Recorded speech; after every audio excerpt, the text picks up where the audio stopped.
اگر کچھ لوگ ایسے بھی ہوتے ہیں کہ وہ اللہ تعالیٰ تیرا کام پہ عمل نہیں کرتے، لیکن اللہ تعالیٰ تو نے ان کو بھی بہت کچھ دیا ہوا ہوتا ہے، وجہ کیا ہے، اس میں کیا وجہ ہو سکتی ہے؟ لیکن شاعر کہتے ہیں کہ اے اللہ تعالیٰ مطلب اور تیری یہ بنیادی دیکھ کر سب تیرے ماننے والے تیری تعریف کرتے ہیں، وہ تیری رحمت پر خوش ہوتے ہیں اور تیرا نام لیوا بن جاتے ہیں۔ مثلا اللہ تعالیٰ نے کسی کو کچھ نعمت عطا کر رکھی ہوتی ہے تو وہ تو ظاہری بات ہے، لیکن کچھ لوگ ایسے بھی ہوتے ہیں کہ اگر وہ مطلب نماز نہیں پڑھتے، اللہ کے احکام پہ عمل نہیں کرتے، لیکن اس کے باوجود اللہ تعالیٰ کی جو رحمت ہے وہ سب کے لیے یکساں ہوتا ہے۔ دنیا میں اگر کسی نے زیادہ عبادت کی ہوئی ہے، بہرحال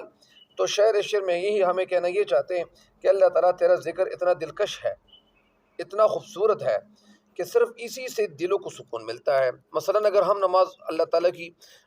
کے حکام پہ، اللہ تعالیٰ کے حکم پہ عمل کرتے ہیں، نماز پڑھنے کے لیے اگر ہم نماز پڑھنے لگتے ہیں یا ہم مسجد جاتے ہیں یا گھر میں نماز پڑھتے ہیں، تو ظاہری بات ہے کہ نماز پڑھنے سے انسان کے دل کو سکون ملتا ہے۔ اگر ہمارے دلوں کو سکون نہیں ملتا، اگر ہمارے دلوں کو تکلیف ملیں یا اگر ہم پریشان ہوتے ہیں، تو ہم اللہ تعالیٰ کے ذکر اذکار میں گم ہو کر، ذکر اذکار میں مشغول ہو کر اپنے دل کو تسلی دے سکتے ہیں، اپنے دل کو سکون دے سکتے ہیں، اور طمانینت اور سکون اللہ تعالیٰ کے ذکر میں اللہ تعالیٰ نے رکھا ہوا ہوتا ہے۔ تو جو لوگ تیری یاد سے غافل ہے اور غفلت میں پڑے ہوئے ہیں، تیرا کام پہ عمل نہیں کر رہے اور تجھ سے بے تعلق ہے اور تیرے ساتھ ان کا کوئی تعلق نہیں بنا ہے، مطلب وہ نافرمانی پہ نافرمانی کرتے جا رہے، تو جب ان کے سامنے تیرا ذکر کیا جاتا ہے اور تیرا ذکر ان کے سامنے کیا جاتا ہے تو ان کے دلوں میں تیری محبت جاگ پڑتی ہے، ان کے دلوں میں تیری محبت پیدا ہو جاتی ہے۔ ظاہری بات ہے کہ اگر اللہ تعالیٰ نے ان کو بہت کچھ دیا ہوا ہوتا ہے، ان کے سامنے جب اللہ تعالیٰ کا ذکر کیا جاتا ہے تو ان کے دل مطلب وہ کیا ہو جاتے ہیں، مطمئن ہو جاتے ہیں، اور ان کے دلوں میں بھی اللہ تعالیٰ کی محبت جو ہوتی ہے وہ جاگ جاتی ہے اور وہ سکون حاصل کر لیتے ہیں۔ جس طرح اللہ تعالیٰ کے ارشاد ہے اللہ تعالیٰ کے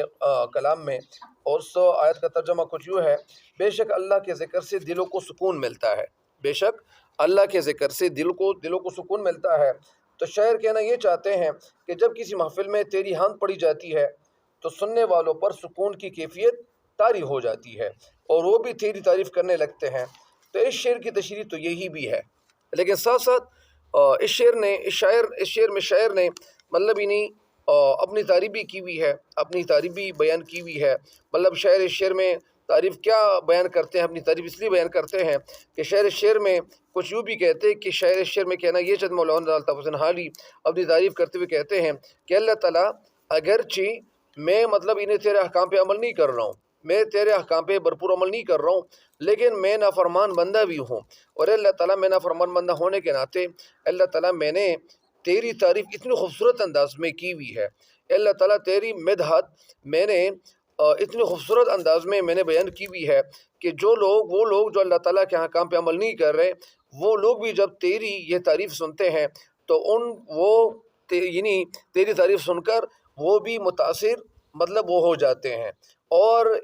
میرے اس اشعار کے اثر سے وہ بھی مطلب دور نہیں ہوتے، ان کے اوپر بھی، ان کے دلوں پہ بھی وہ اثر ہوتا ہے۔ جس طرح مطلب جو ہمارے قومی شاعر ہے علامہ محمد اقبال رحمۃ اللہ علیہ، جو جواب شکوہ کا جو پہلا شعر ہے کہ وہ یہ ہے کہ دل سے جو بات نکلتی ہے اثر رکھتی ہے، دل سے جو بات نکلتی ہے اثر رکھتی ہے، پر نہیں طاقت پرواز مگر رکھتی ہے۔ کہنے کا مقصد یہ ہے کہ شاعر مولانا الطاف حسین حالی نے اس شعر میں اپنی تعریف بھی کی ہوئی ہے، اور جو پہلی تشریح میں نے آپ کو بیان کی ہے تو وہ بھی آپ کر سکتے ہیں، لکھ سکتے ہیں۔ لیکن شعر کہتے ہیں کہ بیگانگی میں حالی یہ رنگ آشنائی،